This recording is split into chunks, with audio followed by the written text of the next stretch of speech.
Helicopter Flying Handbook 2-4 Aerodynamics of Flight. In rearward flight, picture tilting the helicopter's tip path plane backward, altering the lift thrust vector accordingly. Drag pulls forward, lift goes up, and weight pulls down. It's a bit trickier than forward flight because the tail tends to pitch downward, increasing the risk of hitting the ground. Skid design also comes into play. Most lack an upward turn in the back. So, when hovering backward, careful scanning for obstacles is crucial, maintaining a slow pace, and keeping a higher than normal hover altitude to play it safe. Now, when you're making a turn, it's like the helicopter is engaging in a unique aerial ballet. In forward flight, the rotor disc leans forward, directing the lift thrust force in that direction. However, when you bank in a turn, the rotor disc gets a bit sassy and tilts sideways.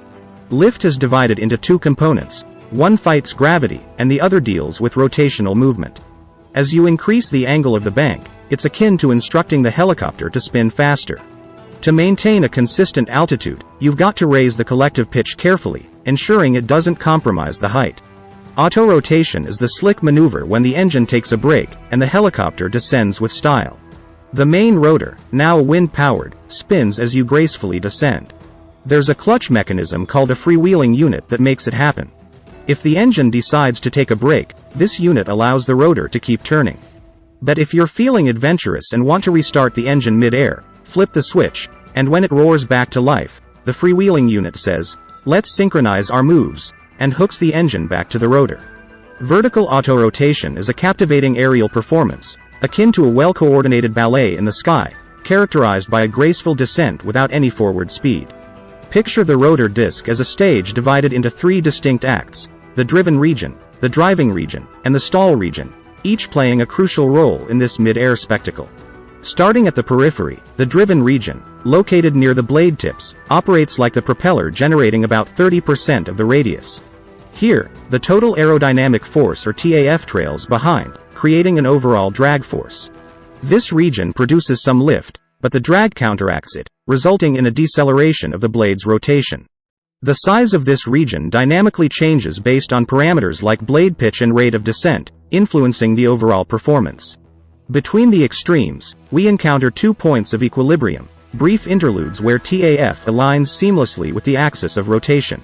In these equilibrium points, lift and drag reach a delicate balance, causing neither acceleration nor deceleration. It's a moment of respite, a pause in the rhythmic rotation. The real dynamism unfolds in the driving region, spanning approximately 25 to 70% of the blade radius. This central act is the powerhouse, generating the forces essential for the blades to continue their autorotative motion.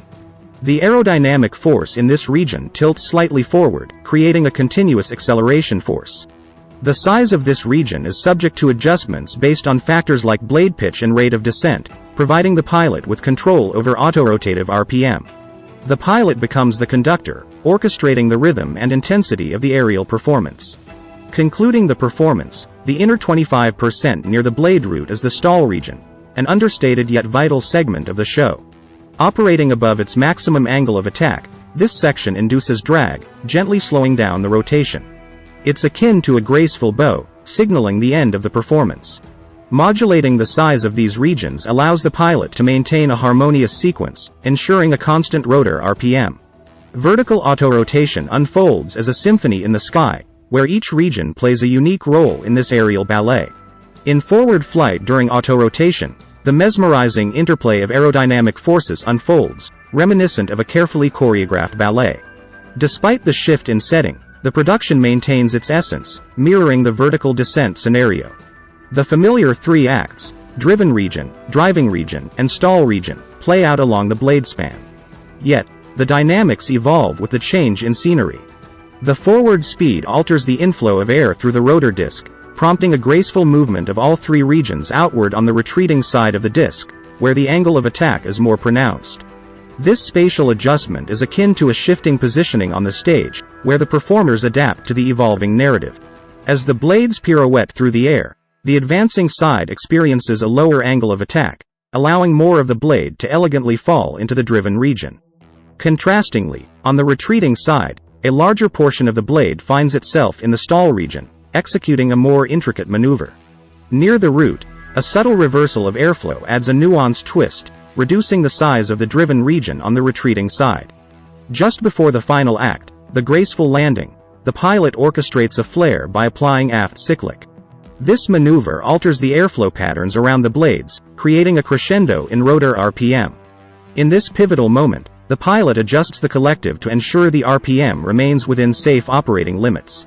The forward flight autorotation, like its vertical counterpart, concludes with a well-timed finale, demonstrating the delicate balance of aerodynamic forces in helicopter flight.